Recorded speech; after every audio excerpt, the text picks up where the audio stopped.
മുഖ്യമന്ത്രി ചർച്ചകളിൽ വി.ഡി. സതീശന് പരസ്യ പിന്തുണ നൽകിയ നിലപാട് മയപ്പെടുത്തി മുസ്ലിം ലീഗ്. മുഖ്യമന്ത്രി ആരാവണമെന്ന് ലീഗ് പറഞ്ഞിട്ടില്ലെന്ന് മുസ്ലിം ലീഗ് സംസ്ഥാന ജനറൽ സെക്രട്ടറി പി.എം.എ. സലാം. ജനവികാരം എന്ന മാനദണ്ഡം മാത്രമേ പറഞ്ഞുള്ളൂ എന്നും പി.എം.എ. സലാം മീഡിയ വണ്ണിനോട് പറഞ്ഞു. വി.ഡി. സതീശനെ പിന്തുണച്ച് തൊടുപുഴയിലും കണ്ണൂരിലും ഫ്ലക്സ് ബോർഡുകൾ ഉയർന്നു. മുഖ്യമന്ത്രി ചർച്ചകളിൽ ജനപിന്തുണ വി.ഡി. സതീശനാണെന്ന സാദിഖലി തങ്ങളുടെ പ്രസ്താവന കോൺഗ്രസിനകത്ത് ചർച്ചയാകുന്നതിനിടെയാണ് വിശദീകരണവുമായി ലീഗ് ജനറൽ സെക്രട്ടറി പി.എം.എ. സലാം രംഗത്തെത്തിയത്. മുഖ്യമന്ത്രി ആരാവണമെന്ന് ലീഗ് പരസ്യമായി പറഞ്ഞിട്ടില്ല.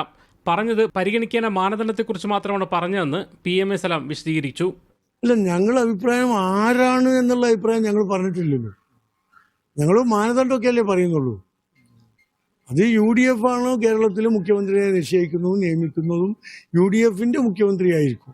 ആ തരത്തിൽ അത് സംബന്ധിച്ച് അഭിപ്രായം പറയാനുള്ള സ്വാതന്ത്ര്യം UDFലെ എല്ലാ ഘടകകക്ഷികൾക്കും ഉണ്ടാവും.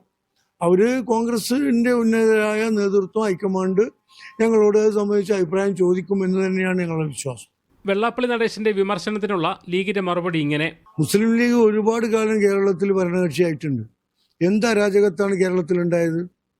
പക്ഷെ ഞാൻ വെള്ളാപ്പള്ളിക്ക് മറുപടി അറിയില്ല, അയാൾ മറുപടി അറിയിക്കുന്നില്ല. ഞങ്ങളത് അറിയിക്കുന്ന അവജ്ഞയോടെ തള്ളിക്കളയാണ്. കുറെ കാലമായി അദ്ദേഹം 100-100-ലധികം കേസുകൾ നിലവിലുള്ളൂ. ആഭ്യന്തര വകുപ്പിന് പറയുന്നതിനനുസരിച്ച് തുള്ളിക്കൊണ്ടിരിക്കുകയാണ്. അതിന്റെ വി.ഡി. സതീശന് മുഖ്യമന്ത്രി സ്ഥാനത്തേക്ക് പിന്തുണ അർപ്പിച്ചുകൊണ്ടുള്ള ബോർഡുകൾ സ്ഥാപിക്കുന്നത് തുടരുകയാണ്. തൊടുപുഴയിൽ വി.ഡി. സതീശന് വേണ്ടി കൂറ്റൻ ഫ്ലക്സാണ് ഉയർന്നത്. പട നയിച്ചവൻ നാട് നയിക്കുമെന്നാണ് ഫ്ലക്സിലുള്ളത്. കണ്ണൂർ ഇരിക്കൂറിൽ നിയുക്ത മുഖ്യമന്ത്രി വി.ഡി. സതീശന് അഭിവാദ്യങ്ങൾ എന്നെഴുതിയ ബോർഡാണ് ഉയർന്നത്. വിവിധ ബ്യൂറോകൾക്കൊപ്പം മീഡിയ വൺ, കോഴിക്കോട്.